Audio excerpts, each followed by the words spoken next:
morning. Good morning, ma'am. Good morning, ma'am. Good morning. Good morning, Miss. Good morning.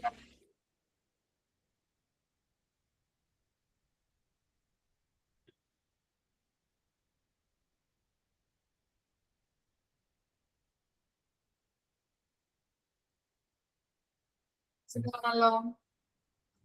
എല്ലാവർക്കും സുഖാണോ? സുഖമാ മാമിനോ? സുഖാണ്.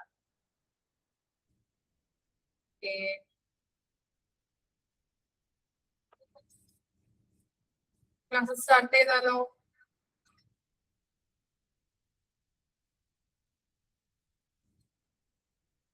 Okay, നമ്മൾ കഴിഞ്ഞ ക്ലാസ്സിൽ പറഞ്ഞുകൊണ്ടിരുന്നത് NABH അല്ലെ, നാബിന്റെ ഡിവൈഡ് ചെയ്തിരിക്കുന്ന ഹോസ്പിറ്റൽസിനെ കുറിച്ചും അതുപോലെ തന്നെ ഒബ്ജക്റ്റീവ് എലമെന്റ്സ് ഒരു 651 എന്താണ് ഒബ്ജക്റ്റീവ് എലമെന്റ്സ് ഉണ്ട്. അതിനെ 4 കാറ്റഗറി ആയിട്ട് തിരിച്ചിട്ടുണ്ടെന്നൊക്കെ നമ്മൾ പറഞ്ഞിരുന്നു അല്ലെ. അതിന്റെ എക്സ്പ്ലനേഷൻ കാര്യങ്ങളൊക്കെ നോക്കി.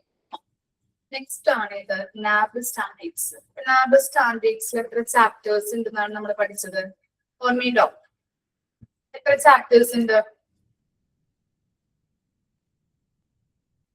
എത്ര ചാപ്റ്റേഴ്സ് ഉണ്ടെന്നാണ് നമ്മൾ പഠിച്ചത്? 10 ചാപ്റ്റേഴ്സ് ഉണ്ട് അല്ലെ. ഇവിടെ നോക്കിയേ, എന്താണ് നാബ് സ്റ്റാൻഡേർഡ്സിനെ 2ആയിട്ട് ഡിവൈഡ് ചെയ്തിട്ടുണ്ട്. പേഷ്യന്റ് സെന്റേർഡ് സ്റ്റാൻഡേർഡ്സ് എന്നും organization centered standards. Okay, patient centered സ്റ്റാൻഡേർഡ്സിൽ എത്ര ഉണ്ട്? ഒന്നിനെ നോക്കിയേ, 1 2 3 4 5. അതുപോലെ തന്നെ ഓർഗനൈസേഷൻ സെന്റേർഡ് സ്റ്റാൻഡേർഡ്സിലും എത്ര ഉണ്ട്? 1 2 3 4 5 അല്ലെ. ഓക്കെ, ഇപ്പൊ ടോട്ടൽ എത്രണ്ണായി? 10 നമുക്ക് കിട്ടിയല്ലേ. അതാണ് പറയുന്നത് നാബിന്റെ സ്റ്റാൻഡേർഡ്സിൽ 10 ചാപ്റ്റേഴ്സ് ആണ് ഉള്ളത് അല്ലെ.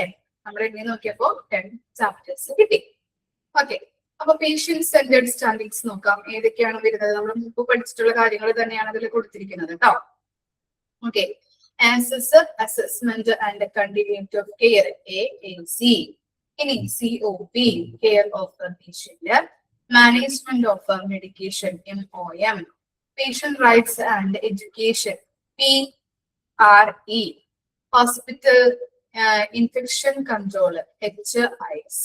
Okay, ഇതിന്റെ എക്സ്പാൻഡ് ഫോം ഒക്കെ ഒന്ന് ഓർത്ത് വെക്കണം കേട്ടോ. ചോദിച്ചു കഴിഞ്ഞാൽ എഴുതേണ്ടതാണ്. നമ്മൾ മുമ്പ് പഠിച്ചതാണ്, അതുകൊണ്ടാണ് ഇങ്ങനെ ജസ്റ്റ് ഒന്ന് വായിച്ചു പോണത് കേട്ടോ. ഓക്കെ, ഇനി നെക്സ്റ്റ് ആണ് ഇത് ഓർഗനൈസേഷൻ സെന്റേർഡ് സ്റ്റാൻഡേർഡ്സ്. ഏതൊക്കെയാണ് വരുന്നത്? Patient safety and quality improvement, PSQ. Responsibility of management, ROM. Facility management and safety, EMS. Human resource management, HRM. Information management system, IMS. ഇത്തരം കാര്യങ്ങളാണ് ഓർഗനൈസേഷൻ സെന്റേർഡ് സ്റ്റാൻഡേർഡ്സിൽ വരുന്നത്. അപ്പൊ നാബിന്റെ സ്റ്റാൻഡേർഡ്സ് എന്ന് പറയുന്നത് 10 ചാപ്റ്റേഴ്സ് ആണ്. 2ആയിട്ട് ഡിവൈഡ് ചെയ്തിട്ടുണ്ട്. പേഷ്യന്റ് സെന്റേർഡ് സ്റ്റാൻഡേർഡ്സ് എന്നും organization centered standards എന്നും. പേഷ്യന്റ് സെന്റേർഡ് സ്റ്റാൻഡേർഡ്സിൽ 5 എണ്ണമാണ് ഉള്ളത്. ഓർഗനൈസേഷൻ സെന്റേർഡ് സ്റ്റാൻഡേർഡ്സിൽ 5 എണ്ണം. ഓക്കെ, ഇനി നെക്സ്റ്റ് ആണ് ഇത് കീ പെർഫോമൻസ് ഇൻഡിക്കേറ്റേഴ്സ്. ഇതാണ് ഇനി പഠിക്കാൻ പോകുന്നത് കേട്ടോ. ഓക്കെ, നമ്മള് ഈ എന്താ പറയാ നാബിന്റെ കീ പെർഫോമൻസ് ഇൻഡിക്കേറ്റേഴ്സ്, അതായത് നല്ല രീതിയിൽ അവർ ക്വാളിറ്റിയോടെ വർക്ക് ചെയ്യുന്നുണ്ടോ എന്ന് അളക്കാനായിട്ട് അല്ലെ. ഇൻഡിക്കേറ്റേഴ്സ് എന്ന് പറഞ്ഞാൽ എന്താണ്? ഇൻഡിക്കേറ്റേഴ്സ് നമ്മൾ പഠിച്ചിട്ടുണ്ട് അല്ലെ. ഇപ്പോ CST പഠിച്ചപ്പോഴും അതിന്റെ ക്വാളിറ്റി ചെക്ക് ചെയ്യാനായിട്ട് സൂചകങ്ങൾ നമ്മൾ നോക്കിയിരുന്നു അല്ലെ. അതുപോലെ തന്നെ ഇപ്പോ എന്താ പറയാ ആക്സിഡന്റ് എമർജൻസിയിൽ നമ്മൾ പഠിച്ചിട്ടുണ്ട്. എമർജൻസി ഡിപ്പാർട്ട്മെന്റിന്റെ ക്വാളിറ്റി ചെക്ക് ചെയ്യാനായിട്ട് ഇൻഡിക്കേറ്റേഴ്സ് ഒക്കെ നമ്മൾ പഠിച്ചിട്ടുണ്ടായിരുന്നു. ഓർമ്മയുണ്ടാകുന്ന അറിയില്ല. ഓർമ്മയുണ്ടാ? ഉണ്ട്. ഓക്കെ, കുഴപ്പമില്ല. അപ്പോ അതുപോലെ തന്നെയാണ് നമ്മുടെ ഈ എന്താണ് ക്വാളിറ്റി മാനേജ്മെന്റിലും നാബിന്റെ പെർഫോമൻസ്. ഓരോ ഹോസ്പിറ്റലിനും കൃത്യമായിട്ട് ഉള്ള കെയർ ആണ് രോഗികൾക്ക് കൊടുക്കുന്നത്. എന്തെങ്കിലും ഇംപ്രൂവ്മെന്റ് വരുത്തേണ്ടതുണ്ടോ എന്നൊക്കെ ഐഡന്റിഫൈ ചെയ്യാൻ വേണ്ടിയിട്ടാണ് ഈ ഇൻഡിക്കേറ്റേഴ്സ് യൂസ് ചെയ്യുന്നത്. ഓക്കെ, നോക്കാം. Key performance indicators, KPIs. Okay, അതിന്റെ എക്സ്പാൻഡഡ് ഫോം ആണ് കീ പെർഫോമൻസ് ഇൻഡിക്കേറ്റേഴ്സ് എന്ന് പറയുന്നത്. അണ്ടർലൈൻ ചെയ്ത കേട്ടോ. Assist in helping to systematically monitor, assess, and continually enhance service the performance. Okay, by themselves, key performance indicators cannot improve performance. However, they do. Private signpost. എന്താണ് signpost എന്ന് പറഞ്ഞാൽ? എന്താ meaning signpost എന്ന് പറഞ്ഞു കഴിയുമ്പോൾ?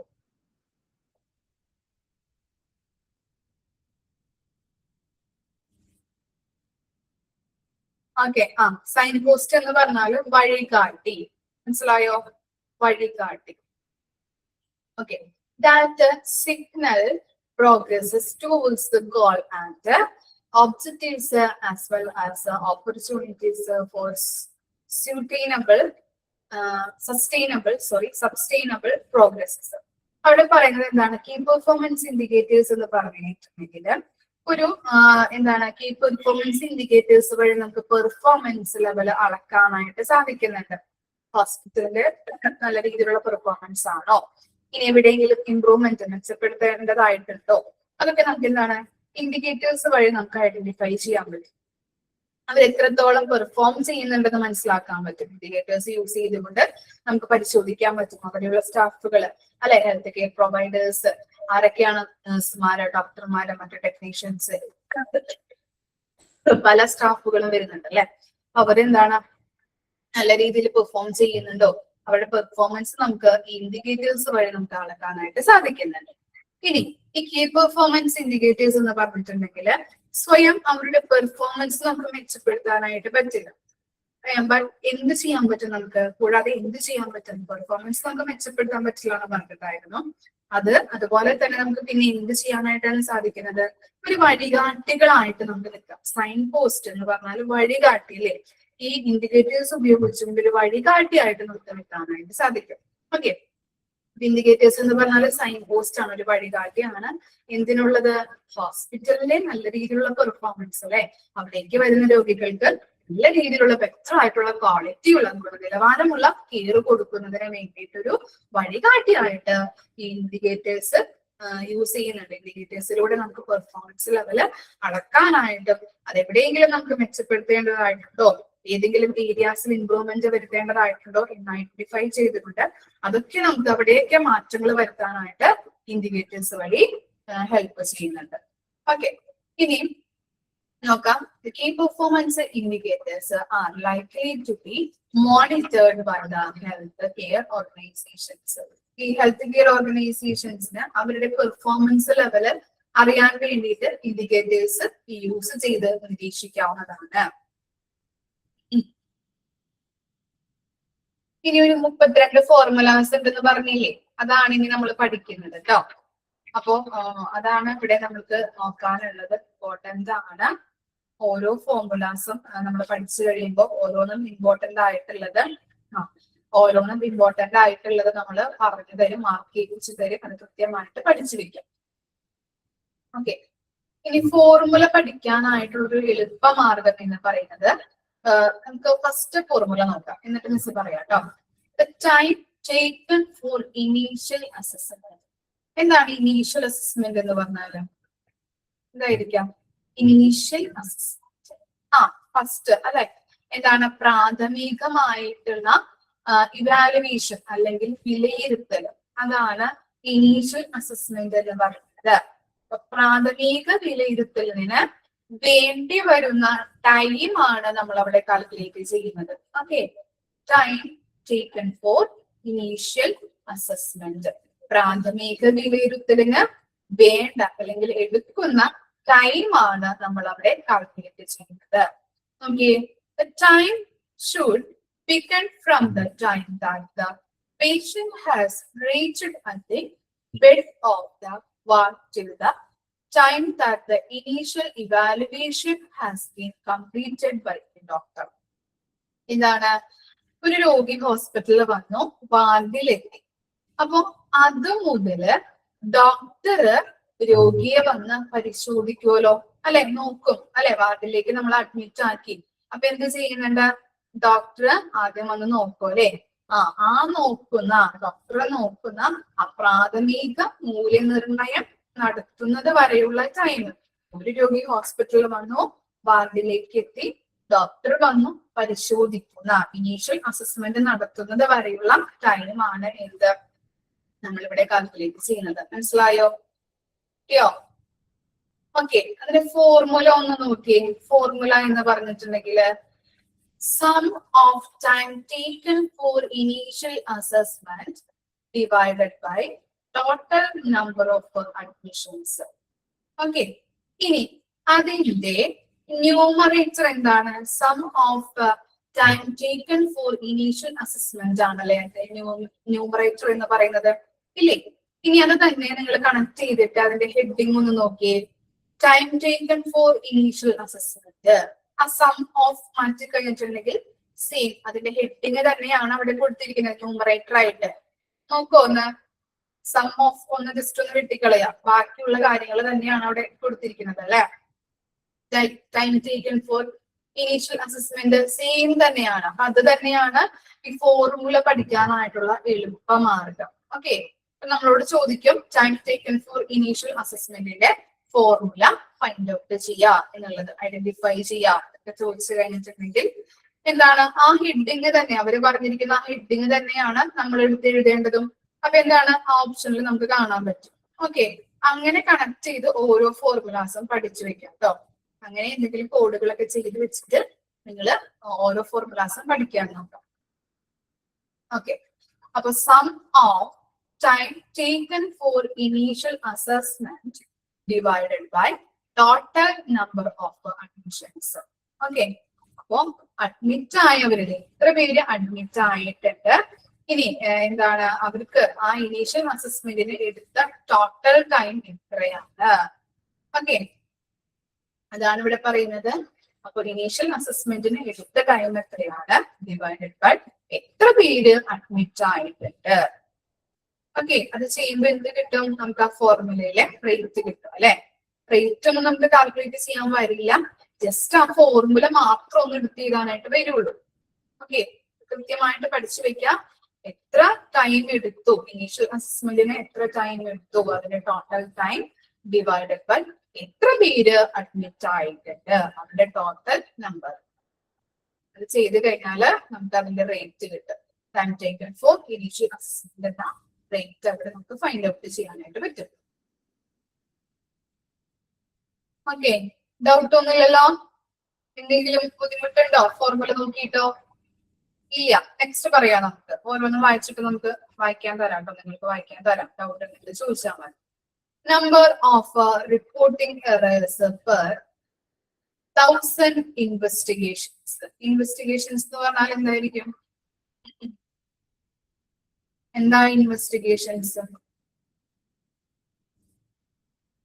കണ്ടുപിടുത്തങ്ങൾ. നമ്മൾ എങ്ങനെയാ കണ്ടുപിടിക്കാം? ഹോസ്പിറ്റലിൽ വരുമ്പോ രോഗികൾക്ക് ടെസ്റ്റ് വഴി. വെരി ഗുഡ് അല്ലെ. ലാബ് ടെസ്റ്റ്, അതുപോലെ ബ്ലഡ് ടെസ്റ്റ്, യൂറിൻ ടെസ്റ്റ്, അങ്ങനെയുള്ള ടെസ്റ്റുകളൊക്കെ നമ്മൾ നടത്തില്ലേ? അതിനെ പിന്നെ അതുപോലെ തന്നെ MRI സ്കാനുകൾ നമ്മൾ നടത്തും അല്ലെ. അതിലേക്കാണ് ഇൻവെസ്റ്റിഗേഷൻ എന്ന് പറയുന്നത്. ഓക്കെ.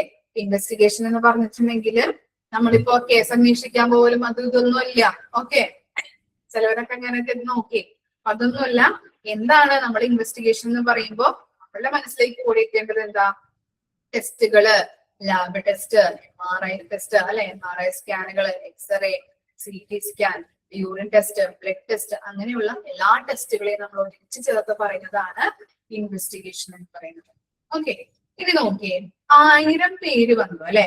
1000 ലാബ് ടെസ്റ്റ് ചെയ്തപ്പോ അതില് എത്ര എണ്ണത്തില് എറേഴ്സ് വന്നിട്ടുണ്ട്, തെറ്റുകൾ വന്നിട്ടുണ്ട്, അതിന്റെ നമ്പർ അല്ലെങ്കിൽ അതിന്റെ റേറ്റ് ആണ് നമ്മൾ അവിടെ കാൽക്കുലേറ്റ് ചെയ്യുന്നത്. മനസ്സിലായോ? 1000 ലാബ് ടെസ്റ്റുകൾ ചെയ്തപ്പോ അതിൽ എത്ര എണ്ണത്തിന് എറേഴ്സുകള്, തെറ്റുകൾ വന്നിട്ടുണ്ട് എന്നുള്ളതാണ് നമ്മൾ കണ്ടുപിടിക്കാൻ പോകുന്ന ആ ഫോർമുല. അതിന്റെ റേറ്റ് ആണ് നമ്മൾ കണ്ടുപിടിക്കാൻ പോകുന്നത്. ഇനി അതിന്റെ ഫോർമുല നോക്കിയേ.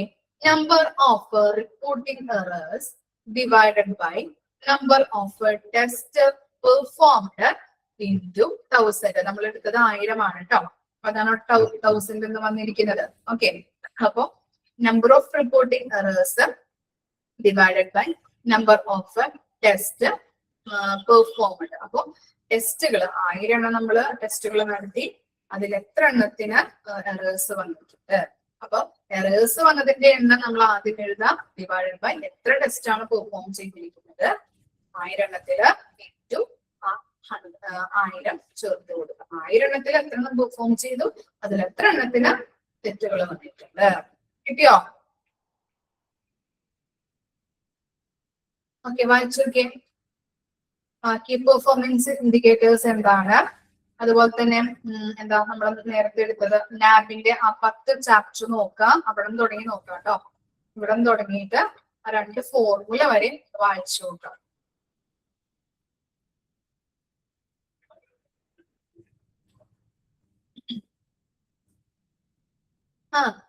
അത് ഉദ്ദേശിക്കുന്നത് 1000 എണ്ണം നമ്മൾ വന്നു, 1000 എണ്ണത്തിൽ നമ്മൾ എത്ര പെർഫോം ചെയ്തു, എത്ര എണ്ണം നമ്മൾ ടെസ്റ്റ് ചെയ്തിട്ടുണ്ട്, അതിൽ എത്ര എണ്ണം എറേഴ്സ് വന്നിട്ടുണ്ട്. Okay,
okay.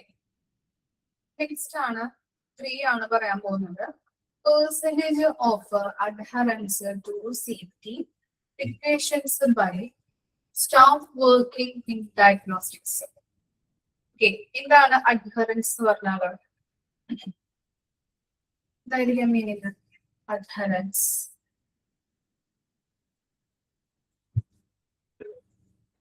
എന്താ മീനിങ്?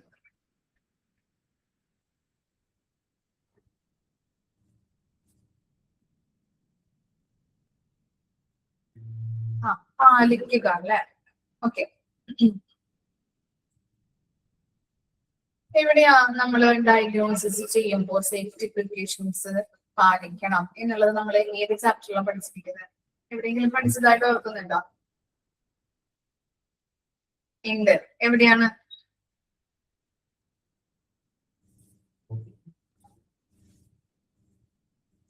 സെക്യൂരിറ്റി ആൻഡ് സേഫ്റ്റിയാ ഞാൻ എടുത്തിട്ടുണ്ടോ?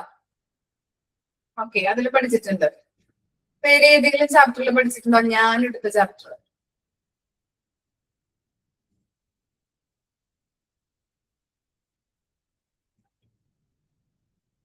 ഡയഗ്നോസ്റ്റിക്സുമായിട്ട് ബന്ധപ്പെട്ട് നമ്മളൊരു ചാപ്റ്റർ പഠിച്ചിട്ടുണ്ടോ?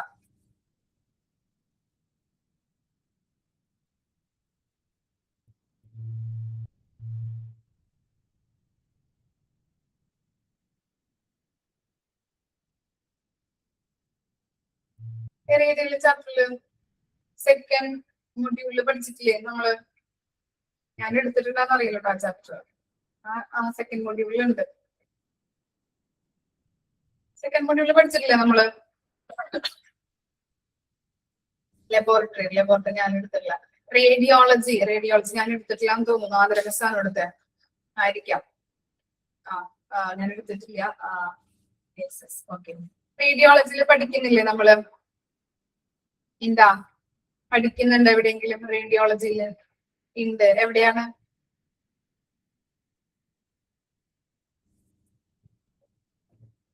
എവിടെയാണ്?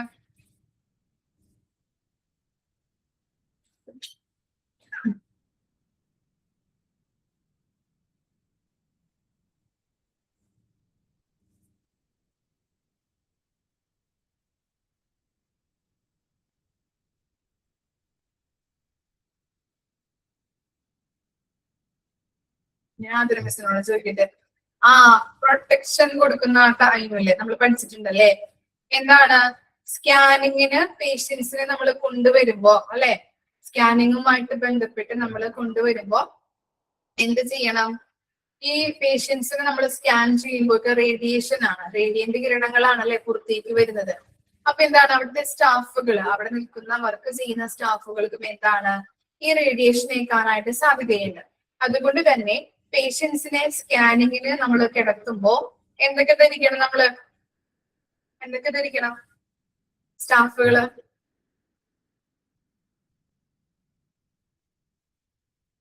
എന്താണ്? ഗ്ലൗസ്, ഏപ്രൺ അല്ലെ? അതുപോലെ ഗൂഗിൾസ് അല്ലെ? എന്താണ്? കണ്ണടകൾ വെച്ചിരിക്കണം അല്ലെ, കണ്ണിൽ കേൾക്കാതിരിക്കാൻ വേണ്ടിയിട്ട്. ഗ്ലൗസ്, ഏപ്രൺ അങ്ങനെയുള്ള കാര്യങ്ങളല്ലേ? ഏപ്രൺ, ഡ്രസ്സ്, ഗൂഗിൾസ് അങ്ങനെയുള്ള കാര്യങ്ങളൊക്കെ നമ്മൾ ധരിക്കണം എന്നുള്ളത് നമ്മൾ പഠിച്ചിട്ടുണ്ടായിരുന്നു ഇല്ലേ? മാസ്ക് അങ്ങനെയുള്ള ഡ്രസ്സുകളും കാര്യങ്ങളും എല്ലാ കാര്യങ്ങളും പ്രൊട്ടക്ഷൻ ആയിട്ട് നമ്മൾ ചെയ്യണം എന്നുള്ളത് പഠിച്ചിട്ടുണ്ടായിരുന്നു. ഓർമ്മയുണ്ടോ? അപ്പൊ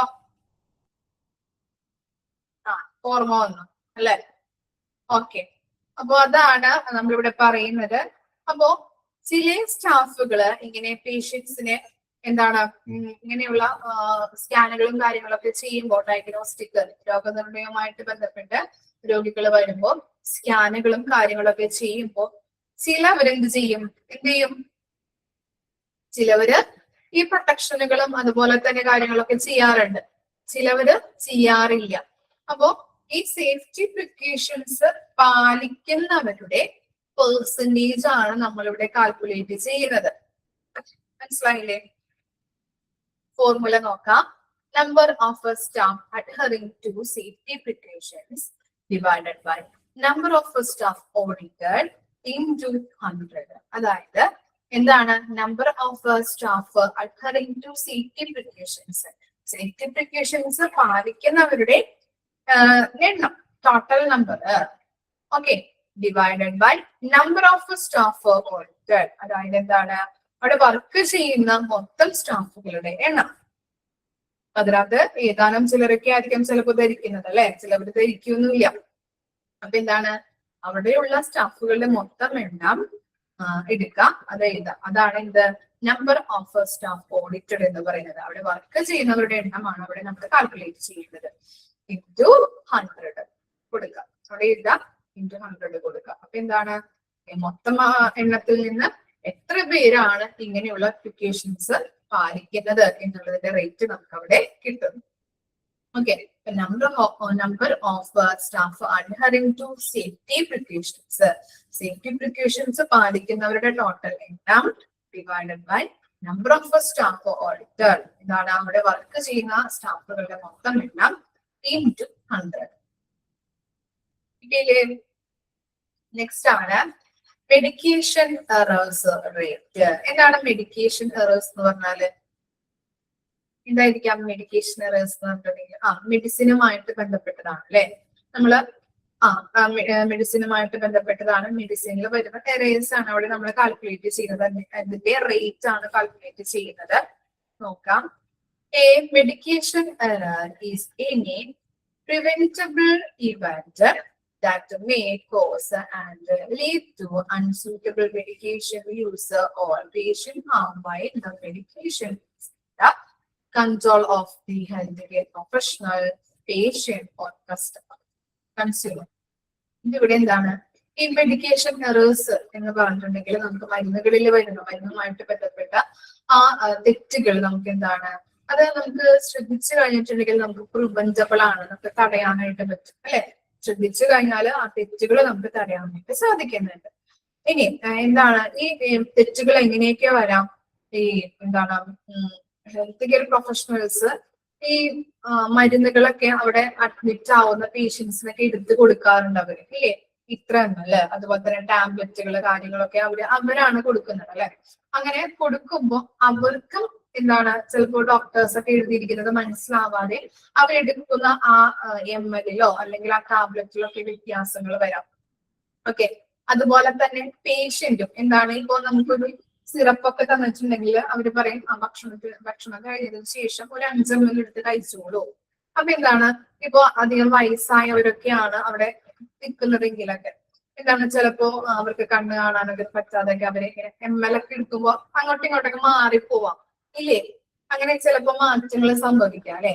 അവരെടുത്ത് പേഷ്യൻസ് എടുത്ത് തന്നെ കഴിക്കുമ്പോഴായാലും അതുപോലെ തന്നെ എന്താണ് ഹെൽത്ത് കെയർ പ്രൊഫഷണൽസ് നഴ്സുമാരോ അങ്ങനെയുള്ള അവരൊക്കെ നമ്മള് ഡോക്ടേഴ്സ് ഒക്കെ എഴുതുന്നത് മനസ്സിലാവാതെയൊക്കെ ചിലപ്പോ 5 ml പകരം അവര് അങ്ങോട്ടും ഇങ്ങോട്ടൊക്കെ ചിലപ്പോ കുറയാം, ഡോസ് കുറയാം കൂടാം, അങ്ങനെയൊക്കെ സംഭവിക്കാം അല്ലെ.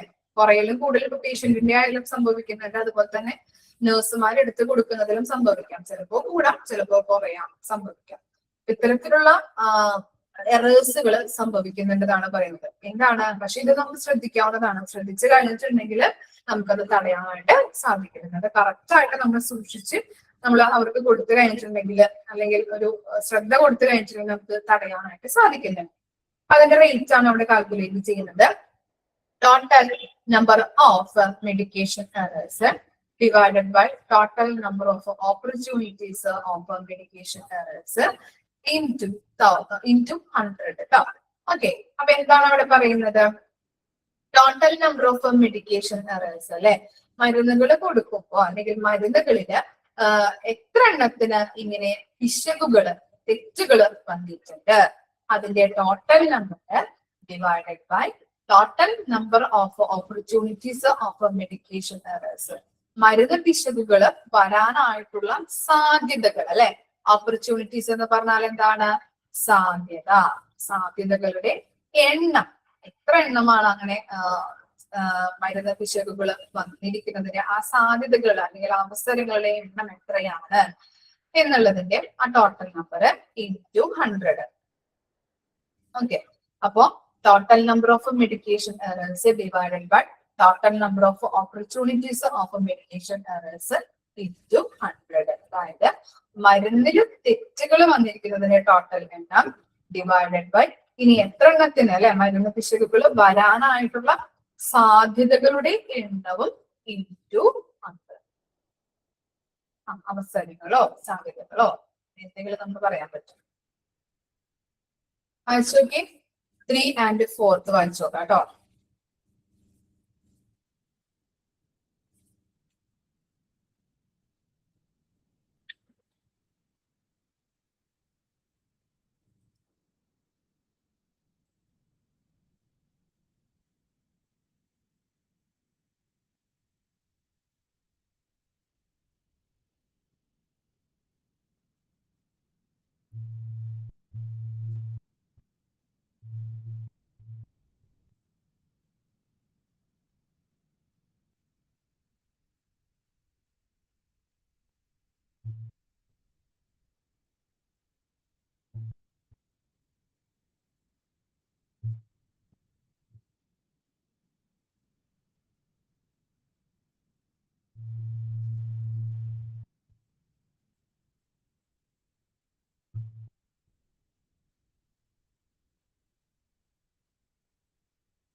ഓക്കെ, വായിച്ചോ?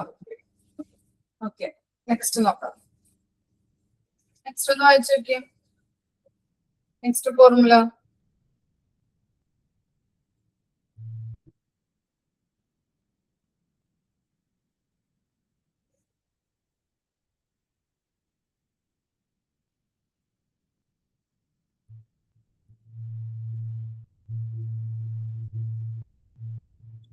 എന്താണ് അഞ്ചാമത്തെ ഫോർമുല എന്ന് പറയുന്നത്?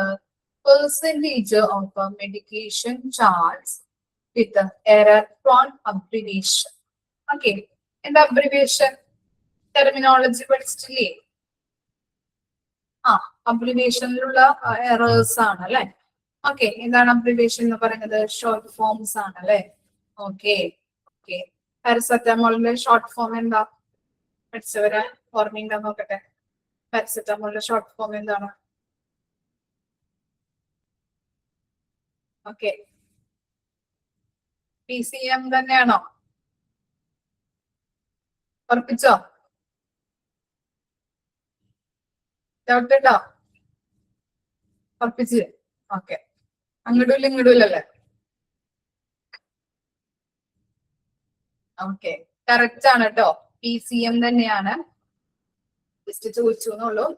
അപ്പോ എന്താണ് അബ്രിവേഷൻ അല്ലേ? ഡോക്ടേഴ്സ് ഒക്കെ എങ്ങനെയാ ഈ മെഡിക്കേഷൻ ചാർട്ട് എഴുതുന്നത്?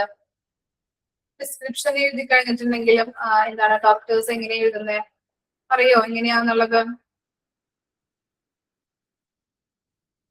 അബ്രിവേഷനിലാണ് അല്ലെ, ഷോർട്ട് ഫോംസ് വഴിയാണ് ചാർട്ട്, മെഡിക്കേഷൻ മരുന്നുമായിട്ട് ബന്ധപ്പെട്ട ചാർട്ട് കാര്യങ്ങളൊക്കെ എഴുതുന്നത് അബ്രിവേഷൻസ് യൂസ് ചെയ്തുകൊണ്ടാണ്. അതാണ് നമുക്ക് വായിക്കുമ്പോൾ മനസ്സിലാവാത്തത്.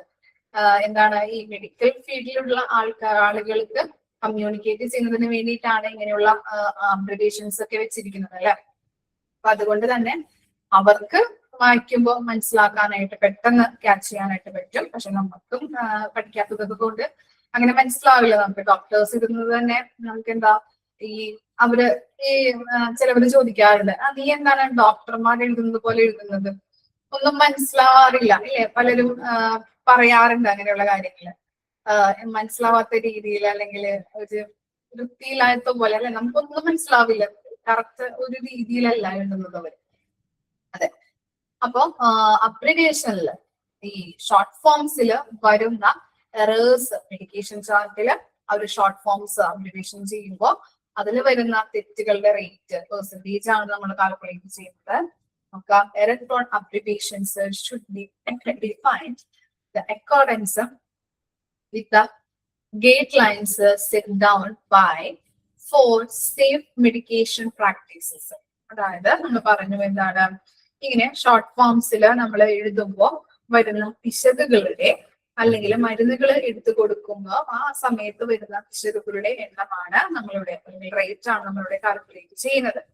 ഓക്കെ, ഇങ്ങനെ അബ്രിവേഷൻസ് ഒക്കെ എഴുതുമ്പോൾ ചിലപ്പോൾ നമ്മൾ എന്താണ് പ്രിസ്ക്രിപ്ഷൻ കൊണ്ടുപോയിട്ട് ഇപ്പോ ഈ ഫാർമസിയിലൊക്കെ കൊടുക്കുമ്പോൾ ചിലവർക്ക് മനസ്സിലാവില്ല, ചില ഡോക്ടേഴ്സിന്റെ എഴുത്തൊക്കെ ചില സ്റ്റാഫുകൾക്ക് മനസ്സിലാവാതെ അവരെന്താണ് തെറ്റായിട്ടുള്ള മരുന്നുകൾ എടുത്ത് തരാം അല്ലെ. അപ്പൊ അതും ഇതിനകത്ത് വരുന്നുണ്ട് കേട്ടോ. അപ്പൊ എന്താണ്, നോർമൽ ആയിട്ടുള്ള ഒരു വ്യക്തിയെ എന്താ പറയാ നല്ല രീതിയിലുള്ള കണ്ടീഷൻ നിൽക്കുന്ന വ്യക്തിയെ എന്താണ് നെഗറ്റീവായിട്ടുള്ള രീതിയിലേക്ക് എത്തിക്കാൻ വരെ ഈ തെറ്റുകൾ കൊണ്ട് പറ്റുമെന്നാണ് പറയപ്പെടുന്നത് അല്ലെ. നമ്മൾ പഠിച്ചിട്ടുണ്ട് ഈ എന്താ പറയാ HIS-ലൊക്കെ നമ്മൾ പഠിച്ചിരുന്നു അല്ലെ. ആ കണ്ടീഷൻ മോശമാകാനായിട്ടും ഇടവരുന്നുണ്ട്. ചിലപ്പോ അത്ര കണ്ട് കുഴപ്പമൊന്നും ഉണ്ടാവില്ല, പക്ഷെ ഡോക്ടറുടെ ഈ അബ്രിവേഷൻ കാര്യങ്ങളൊക്കെ മനസ്സിലാവാതെ തെറ്റായിട്ടുള്ള മരുന്നുകൾ എടുത്തു കൊടുത്ത് മരണം വരെ സംഭവിക്കാനായിട്ടുള്ള രീതിയിലേക്ക് ആ വ്യക്തിയെ കൊണ്ടുവരുന്നുണ്ട്. അത്തരം കാര്യങ്ങളാണ് ഇവിടെ പറയുന്നത്. എന്താണ് ഫോർമുല നോക്കാം.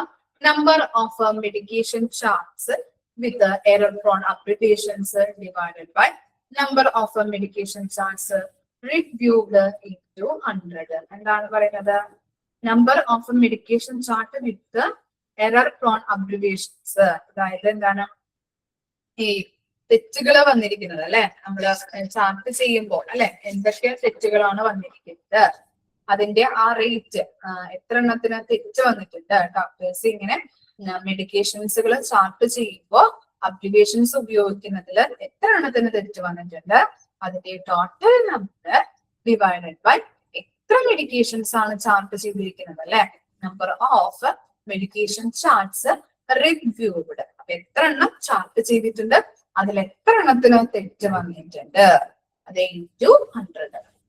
കിട്ടിയോ? മനസ്സിലായോ? നെക്സ്റ്റ് ആണ് എന്ത്, percentage of inpatients developing adverse drug reaction. എന്താണ് അഡ്വേഴ്സ് ഡ്രഗ് റിയാക്ഷൻ എന്ന് പറഞ്ഞാല് അറിയോ എന്താണെന്നുള്ളത്? എന്താണ് അഡ്വേഴ്സ് ഡ്രഗ് റിയാക്ഷൻ?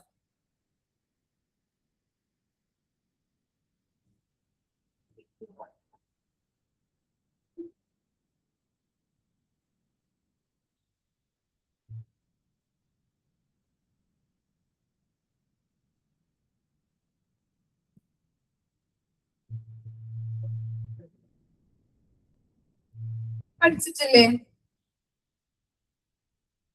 അതെ അതെ,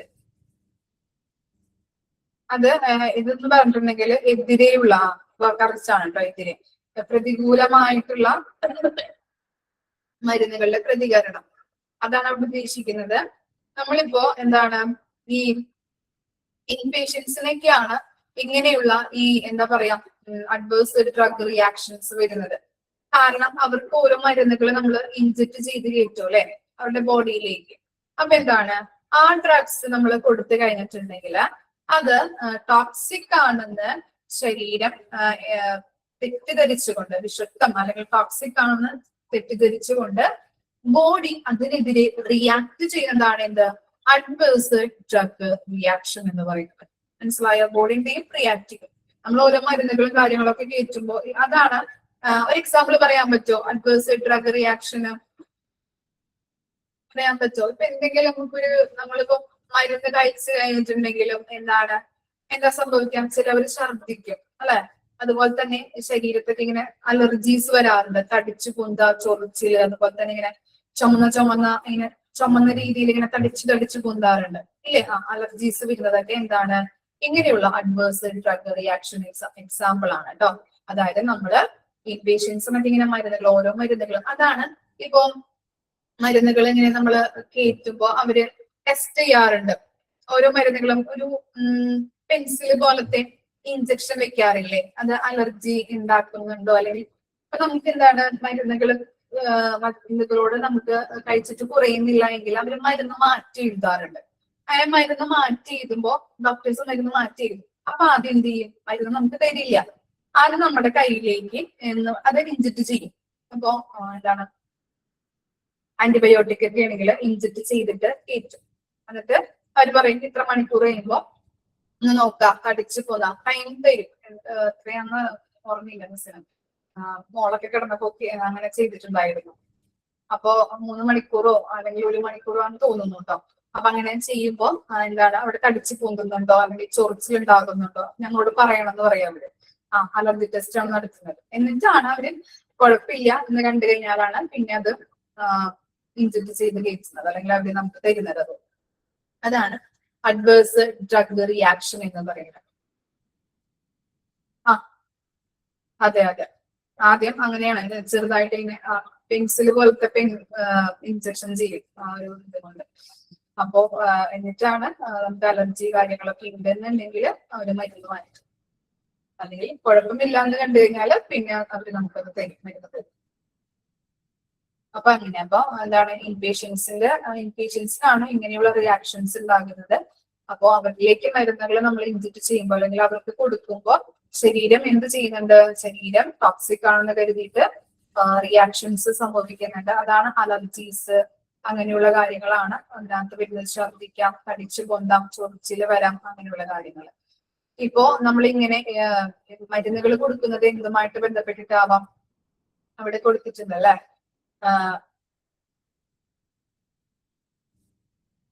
ഓക്കെ, ഞാൻ വായിക്കാം കേട്ടോ, എന്നിട്ട് ഞാൻ പറഞ്ഞു തരാം. Adverse drug reaction is a response to a drug which is toxic and unintended and which happens at doses normally used in man of prophylaxis. Prophylaxis എന്ന് പറഞ്ഞിട്ടുണ്ടെങ്കിൽ എന്താണ്, രോഗനിവാരണം. പ്രോഫിലാക്സിസ് മീൻസ് രോഗനിവാരണം, diagnosis and or therapy of diseases or for the medication of physiological functions. അതായത് എന്താണ് ഈ prophylaxis എന്ന് പറഞ്ഞിട്ടുണ്ടെങ്കിൽ രോഗനിവാരണവുമായിട്ട് ബന്ധപ്പെട്ടിട്ടാവാം നമുക്ക് ഇന്ന മരുന്നുകൾ തരുന്നത്. അതുപോലെ തന്നെ രോഗനിർണയവുമായിട്ട് ബന്ധപ്പെട്ടിട്ടാവാം, അല്ലെങ്കിൽ ഏതെങ്കിലും രോഗവുമായിട്ട് ബന്ധപ്പെട്ട് തെറാപ്പി ചെയ്യാൻ വേണ്ടിയിട്ടാവാം, അല്ലെങ്കിൽ തെറാപ്പിക്ക് വേണ്ടിയിട്ടോ അല്ലെങ്കിൽ എന്താണ് നോർമൽ ആയിട്ട് നമുക്ക് കൊടുക്കുന്നത് ആവാം ഇങ്ങനെയുള്ള മരുന്നുകൾ. പക്ഷെ എന്താണ്, ശരീരം എന്ത് ചെയ്യുന്നുണ്ട്, ബോഡി അതിനെതിരെ റിയാക്ട് ചെയ്യുകയാണ് ചെയ്യുന്നത്, അതിനെതിരെ പ്രതികരിക്കുന്നു. അപ്പോഴാണ് ഇങ്ങനെയുള്ള റിയാക്ഷൻസ്, ഡ്രഗ് റിയാക്ഷൻസ് സംഭവിക്കുന്നത്. അതായത് അലർജി അങ്ങനെയുള്ള കാര്യങ്ങൾ ഉണ്ടാകുന്നത്. പ്രോഫിലാക്സിസ് എന്ന് പറഞ്ഞിട്ടുണ്ടെങ്കിൽ രോഗനിവാരണവുമായിട്ട് ബന്ധപ്പെട്ടോ, അതുപോലെ ഡയഗ്നോസിസുമായിട്ട് ബന്ധപ്പെട്ടോ, അതുപോലെ തന്നെ ഇപ്പോ രോഗവുമായിട്ട് ബന്ധപ്പെട്ട് തെറാപ്പിക്ക് വേണ്ടിയിട്ടോ ശരീരപ്രവർത്തനങ്ങളിൽ ഇപ്പോ മാറ്റം വരുത്തുന്നതിന് വേണ്ടിയിട്ടോ ഇന്ന മരുന്നുകൾ നമ്മൾ കൊടുക്കാറുണ്ട്. അപ്പോ അങ്ങനെ അത്തരത്തിലുള്ള മരുന്നുകൾ കൊടുക്കുമ്പോൾ ശരീരം ടോക്സിക് ആണെന്ന് തെറ്റിദ്ധരിച്ചുകൊണ്ട് അതിനെതിരെ റിയാക്ട് ചെയ്യുന്നതാണ് ഡ്രഗ് റിയാക്ഷൻ എന്ന് പറയുന്നത്. Adverse drug reaction. അതിന്റെ ഫോർമുല നമുക്ക് നോക്കാം. Number of inpatients developing adverse drug reactions divided by number of inpatients into 100. Okay, അപ്പോ എന്താണ് ഇവിടെ നമുക്ക് നോക്കാം. Number of inpatient developing adverse drug reactions divided by number of inpatients. നമ്മൾ പറഞ്ഞു എന്താണ്, ഇൻപേഷ്യൻസിലാണ് ഇങ്ങനെയുള്ള ഡ്രഗ് റിയാക്ഷൻസുകൾ സംഭവിക്കുന്നത് അല്ലെ. അപ്പോ എത്ര ഇൻപേഷ്യൻസിന് നമ്മൾ ഇങ്ങനെയുള്ള അഡ്വേഴ്സ് ഡ്രഗ് റിയാക്ഷൻസ് സംഭവിച്ചിട്ടുണ്ട്, അവരുടെ ടോട്ടൽ നമ്പർ ഇൻറ്റു എത്ര പേര് അഡ്മിറ്റ് ആക്കിയിട്ടുണ്ട്, നമ്പർ ഓഫ് ഇൻപേഷ്യൻസ് ഇൻറ്റു 100. അപ്പൊ എല്ലാവർക്കും ഇങ്ങനെയുള്ള എന്താണ് റിയാക്ഷൻസ് സംഭവിക്കണമെന്നില്ല അല്ലെ. ഏതാനും ചിലർക്കോ അല്ലെങ്കിൽ അങ്ങനെയുള്ള എല്ലാവർക്കും വരണമെന്നില്ലല്ലേ ഇങ്ങനെയുള്ള അലർജീസും കാര്യങ്ങളും. ഓക്കെ, അപ്പൊ അതാണ് അവിടെ പറയുന്നത്. എത്ര പേര് അഡ്മിറ്റ് ആയിട്ടുണ്ട്, എല്ലാവർക്കും വരണമെന്നില്ല. അതില് അഡ്മിറ്റ് ആയവരില് എത്ര പേർക്ക് ഇങ്ങനെയുള്ള റിയാക്ഷൻ സംഭവിച്ചിട്ടുണ്ട്. അപ്പൊ അവരുടെ എണ്ണം ഡിവൈഡഡ് ബൈ എത്ര പേര് അഡ്മിറ്റ് ആയിട്ടുണ്ട് അവരുടെ എണ്ണം ഇൻറ്റു 100. അയച്ചു നോക്കിയേ 5ഉം 6ഉം.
നെക്സ്റ്റ് ആണ് percentage of unplanned return to OT. OT എന്ന് പറഞ്ഞാൽ എന്താ? OT എന്താ? OTയുടെ ഫുൾ ഫോം എന്താ? ഓപ്പറേഷൻ തിയേറ്റർ അല്ലെ. അപ്പോ ഓപ്പറേഷൻ തിയേറ്ററിലേക്ക് പ്ലാൻ ചെയ്യാതെയുള്ള തിരിച്ചുവരവ്, അതിന്റെ റേറ്റ് ആണ് നമ്മൾ കാൽക്കുലേറ്റ് ചെയ്യുന്നത്. Okay, unplanned return to OT is defined as any secondary procedure needed for complication that results directly from the index operations during the same admission. For example, post-operative bleeding, defibrillation, secondary suturing, embolectomy, evaluation, and anesthesia, etc. Okay, അപ്പൊ നമ്മൾ പറഞ്ഞു ഒരു രോഗിയെ ഓപ്പറേഷന് വിധേയമാക്കിയിട്ട് അദ്ദേഹത്തിന് എന്തെങ്കിലും complications ഒക്കെ വന്നു കഴിഞ്ഞിട്ടുണ്ടെങ്കിൽ വീണ്ടും തിരിച്ച് എവിടേക്ക് കൊണ്ടുവരും? ഓപ്പറേഷൻ തിയേറ്ററിലേക്ക് കൊണ്ടുവരുന്നുണ്ട് അല്ലെ. അതൊക്കെ എന്താണ്? അൺപ്ലാൻഡ് ആണ് അല്ലെ. പ്ലാൻ ചെയ്യാതെയുള്ള തിരിച്ചുവരവാണ് അല്ലെ. ഓപ്പറേഷൻ കഴിഞ്ഞു, എന്തെങ്കിലും കോംപ്ലിക്കേഷൻ വന്നു, വീണ്ടും നമ്മൾ എന്ത് ചെയ്യും? ഓപ്പറേഷൻ തിയേറ്ററിലേക്ക് കൊണ്ടുവരും. അതാണ് അവിടെ എക്സാമ്പിൾ പറയുന്നത്. എന്താണ്? പോസ്റ്റ് ഓപ്പറേറ്റീവ് ബ്ലീഡിങ് അല്ലെ. ബ്ലീഡിങ് ഒക്കെ ഉണ്ടായി കഴിഞ്ഞിട്ടുണ്ടെങ്കിൽ അങ്ങനെ നമ്മൾ ചെയ്യാറുണ്ട്. അതുപോലെ തന്നെ ഡീബ്രീഡിമെന്റ് എന്ന് പറഞ്ഞിട്ടുണ്ടെങ്കിൽ എന്താണ്? ഈ അൺഹെൽത്തി ടിഷ്യൂസ് ഒക്കെ നമ്മൾ റിമൂവ് ചെയ്യുന്ന ഒരു പ്രൊസീജിയർ ആണ്. ഓക്കെ, അപ്പോ കോംപ്ലിക്കേഷനുമായിട്ട് ബന്ധപ്പെട്ടിട്ടുള്ള ഇതാണ് നമ്മൾ പറയുന്നത്. എക്സാമ്പിൾ ആണ് പറയുന്നത്. ബ്ലീഡിങ് ഉണ്ടായിട്ടുണ്ടെങ്കിൽ, അതുപോലെ തന്നെ ഡീബ്രീഡിമെന്റ്, ഈ അൺഹെൽത്തി ടിഷ്യൂസ് ഒക്കെ റിമൂവ് ചെയ്യുന്ന ഒരു പ്രൊസീജിയർ ആണ്. അതുപോലെ തന്നെ സെക്കൻഡറി സ്വിച്ചറിങ്, എംബോലെക്ടമി അല്ലെ. സ്വിച്ചറിങ് എന്ന് പറഞ്ഞിട്ടുണ്ടെങ്കിൽ ഈ മുറിവിൽ സ്റ്റിച്ച് ഇടുമ്പോ ചിലവർക്ക് സ്റ്റിച്ച് പൊട്ടാറുണ്ട്, അല്ലെങ്കിൽ സ്റ്റിച്ച് പഴുക്കാറുണ്ട് ഇല്ലേ. വെള്ളം കാര്യങ്ങളൊക്കെ ഇരുന്നിട്ട് കറക്റ്റ് ആയിട്ട് അത് തുടച്ചൊക്കെ കളയാതെയൊക്കെ ഇങ്ങനെ പഴുക്കാം. ചിലവർക്ക് സ്റ്റിച്ച് പൊട്ടാൻ ഞാൻ കേട്ടിട്ടുണ്ട്. ഈ ഓപ്പറേഷൻ കഴിഞ്ഞിട്ട് ഡെലിവറി കഴിഞ്ഞു, സി സെക്ഷൻ ആയിരുന്നു, അങ്ങനെ കഴിഞ്ഞിട്ട് കുട്ടിയുടെ സ്റ്റിച്ച് പൊട്ടിയപ്പോ വീണ്ടും ഓപ്പറേഷൻ തിയേറ്ററിലേക്ക് കൊണ്ടുവന്നിട്ട് അച്ഛനെയും കുഞ്ഞി കെട്ടിന്നൊക്കെ ഇങ്ങനെ വീടിന്റെ അടുത്തുള്ള ചേച്ചിക്ക് ഇങ്ങനെ പറയുന്നത് കേട്ടിട്ടുണ്ട് പഴയ കാലത്തൊക്കെ. അപ്പൊ അങ്ങനെ പഴുക്കാം, സ്റ്റിച്ച് ഇങ്ങനെ എന്താ പൊട്ടിപ്പോവാം. അപ്പൊ അങ്ങനെയൊക്കെ നമ്മൾ കൊണ്ടുപോകാറുണ്ട്. അതുപോലെ തന്നെ എന്താണ് എംബോലെക്ടമി എന്ന് പറഞ്ഞിട്ടുണ്ടെങ്കിൽ ബ്ലഡ് വെസൽസിൽ എന്തെങ്കിലും ബ്ലോക്കുകൾ ഉണ്ടാവുകയോ അതിനെ നീക്കം ചെയ്യുന്ന പ്രൊസീജിയർ ആണ്. ഓക്കെ, ബ്ലഡ് വെസൽസിൽ ബ്ലോക്കുകൾ ഉണ്ടാകുമ്പോൾ നീക്കം ചെയ്യുന്ന പ്രൊസീജിയറിനെയാണ് എംബോലോക്ടമി എന്ന് പറയുന്നത്. അത്തരത്തിലുള്ള എന്തെങ്കിലും കോംപ്ലിക്കേഷൻസ് വന്നു കഴിഞ്ഞാൽ, അത് ചെയ്ത് കഴിഞ്ഞിട്ട് എന്തെങ്കിലും കോംപ്ലിക്കേഷൻസ് വരാം. അങ്ങനെ സംഭവിച്ചു കഴിഞ്ഞാൽ നമ്മൾ വീണ്ടും ഓപ്പറേഷൻ തിയേറ്ററിലേക്ക് കൊണ്ടുവരും. അതുപോലെ തന്നെ അനസ്തീഷ്യ കൊടുക്കുന്നതുമായിട്ട് ബന്ധപ്പെട്ടിട്ടൊക്കെ ഇപ്പോ എന്തെങ്കിലും കോംപ്ലിക്കേഷൻസ് ഒക്കെ വന്നു കഴിഞ്ഞാൽ നമ്മൾ എന്താണ് ഓപ്പറേഷൻ തിയേറ്ററിലേക്ക് തന്നെയാണ് കൊണ്ടുവരുന്നത്. ഇത്തരം കാര്യങ്ങളാണ് എക്സാമ്പിൾ ആയിട്ട് പറയുന്നത്. ഇത്തരം കാര്യങ്ങൾ ചെയ്യുമ്പോൾ എന്തെങ്കിലും ബുദ്ധിമുട്ടുകൾ വന്നു കഴിഞ്ഞിട്ടുണ്ടെങ്കിൽ നമ്മൾ വീണ്ടും എന്താണ് പ്ലാൻ ചെയ്യാതെയാണ് കൊണ്ടുവരുന്നത് അല്ലെ. ഓക്കെ, ഇപ്പൊ ഓപ്പറേഷനുമായിട്ട് ബന്ധപ്പെട്ടിട്ടൊക്കെ നമ്മൾ പറയാറുണ്ട് ഡോക്ടറെ കാണും, പിന്നെ ദിവസം ഡോക്ടർ പറയും 20-ാം തീയതി വന്ന് അഡ്മിറ്റ് ആവും, നമുക്ക് 22-ാം തീയതി ചെയ്യാം, എല്ലാ കാര്യങ്ങളൊക്കെ ചെക്ക് ചെയ്ത് ഓക്കെ ആണെങ്കിൽ നമുക്ക് 22-ാം തീയതി ചെയ്യാം, അല്ലെങ്കിൽ 20-ാം തീയതി ചെയ്യാം എന്നൊക്കെ നമ്മൾ പറയാറുണ്ട് അല്ലെ. അതെന്താണ് പ്ലാൻ ചെയ്ത് വരുന്നതാണ്. ഇനി അത് ചെയ്ത് കഴിഞ്ഞ് പിന്നെ എന്തെങ്കിലും കോംപ്ലിക്കേഷൻസ് ഉണ്ടായിട്ടുണ്ടെങ്കിൽ നമ്മൾ പ്ലാൻ ചെയ്യാതെയാണ് അല്ലെ, ബുക്ക് ചെയ്യാതെ വരുന്ന ഒരു വീണ്ടുമുള്ള ഒരു തിരിച്ചുവരവാണ് അല്ലെ. അതാണ് അവിടെ ഉദ്ദേശിക്കുന്നത്. അതിന്റെ പെർസെന്റേജ് ആണ് നമ്മൾ കാണുന്നത്. നോക്കിയേ, number of unplanned return to OT operation തിയേറ്ററിലേക്ക് അൺപ്ലാൻ ചെയ്യാതെ അല്ലെ, പ്ലാൻ ചെയ്യാതെ വരുന്ന അല്ലെങ്കിൽ എന്താണ് നമ്മൾ അത് പ്ലാൻ ചെയ്യാതെയുള്ള ഒരു തിരിച്ചുവരവ് എത്ര എണ്ണം വന്നിട്ടുണ്ട്, എത്ര പേര് വന്നിട്ടുണ്ട്, divided by number of a patient who underwent surgeries in the OT. അതായത് എന്താണ് സർജറിക്ക് വിധേയമായവരുടെ എണ്ണം into 100. എത്ര പേര് സർജറിക്ക് വന്നു. ഇനി എല്ലാവർക്കും ഇങ്ങനെയുള്ള കോംപ്ലിക്കേഷൻസ് ഒന്നും ഉണ്ടാവില്ല അല്ലെ, ഏതാനും ചിലർക്കൊക്കെ ആയിരിക്കാം ഇങ്ങനെ സംഭവിക്കുന്നത്. എത്ര പേർക്ക് നമ്മൾ അൺപ്ലാൻ ചെയ്യാതെ അങ്ങനെ വന്നിട്ടുണ്ട്, അവരുടെ എണ്ണം, എത്ര പേര് സർജറിക്ക് വിധേയമായിട്ടുണ്ട് അവരുടെ എണ്ണം into 100. Okay, number of unplanned return to OT divided by number of patient who underwent surgeries in the OT into 100. Okay, വായിച്ചു നോക്കിയേ. നമുക്ക് ഇവിടെ വരെ എടുത്ത് നിർത്താം, ഒന്ന് വായിച്ചു നോക്കാം കേട്ടോ. എന്തെങ്കിലും ഡൗട്ട് ഉണ്ടെങ്കിൽ ചോദിക്കാം.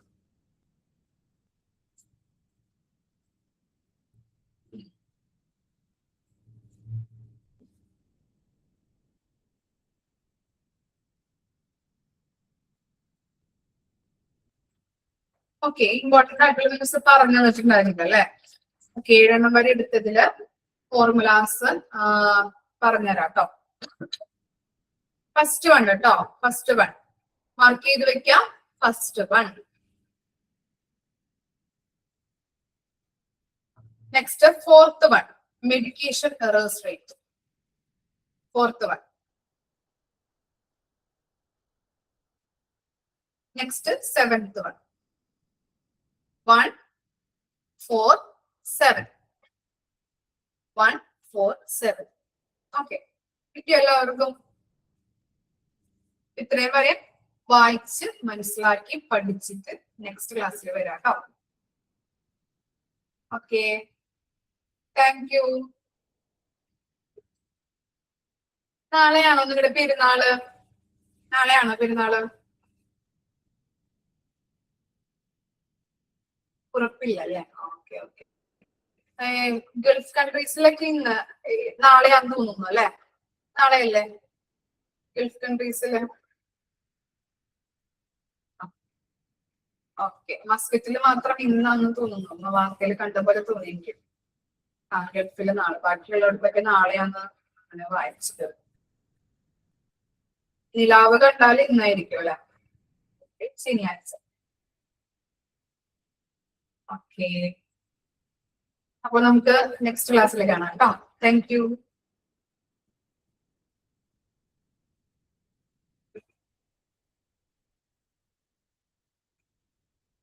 എക്സാം ടൈം ടേബിൾ വന്നു അല്ലെ, പഠിച്ചു തുടങ്ങിക്കോട്ടോ. ടൈം കിട്ടുന്നതനുസരിച്ച് ഇപ്പൊ കുട്ടികളുടെ എക്സാം ഒക്കെ ഒരുവിധം കഴിഞ്ഞിട്ടുണ്ടാവുമല്ലോ, കഴിയാറായിട്ടുണ്ടാവില്ലേ എല്ലാ കുട്ടികളുടെയും? മാർച്ച് ലാസ്റ്റ് വരെ ഉണ്ടല്ലേ, സ്റ്റാർട്ട് ആയിട്ടുള്ളൂ. എന്റെ മോളിലൊക്കെ കഴിയാറായി. ഒരു തിങ്കളാഴ്ചയും കൂടി ഇന്നൊരു എക്സാം ഉണ്ടായിരുന്നു, തിങ്കളാഴ്ചയും കൂടി കഴിഞ്ഞിട്ടുണ്ടെങ്കിൽ അവിടെ ഫിനിഷ് ആയി. അപ്പൊ അതനുസരിച്ച് കുട്ടികളൊക്കെ ഉണ്ടാവും, എന്നാലും മൺഡേ സ്റ്റാർട്ട് ആവുള്ളൂ അല്ലേ. ഓക്കെ, അതനുസരിച്ച് പഠിക്കാൻ നോക്കാം കേട്ടോ. അവരെ പഠിപ്പിക്കാനുള്ള ഇത് ഉണ്ടാവും അറിയാം മിസ്സിന്. ബുദ്ധിമുട്ടാണ്, എന്നാലും നിങ്ങൾക്ക് കിട്ടുന്ന ടൈം നമ്മള് സ്പോയിൽ ചെയ്ത് കളയരുത് കേട്ടോ. യൂസ് ചെയ്യാനായിട്ട് നോക്കാം, കറക്റ്റ് ആയിട്ട് എല്ലാവരും ഇത് പഠിക്കാനായിട്ട് നോക്കാം. ചിലപ്പോ ഒരു അരമണിക്കൂറായിരിക്കും. ചിലപ്പോൾ ഒരു 1 മണിക്കൂറായിരിക്കും കിട്ടുന്നത്. അപ്പൊ അതനുസരിച്ചിട്ട് കൃത്യമായിട്ട് ഓരോ കാര്യങ്ങളും പഠിച്ചു പോകും. Okay, thank you.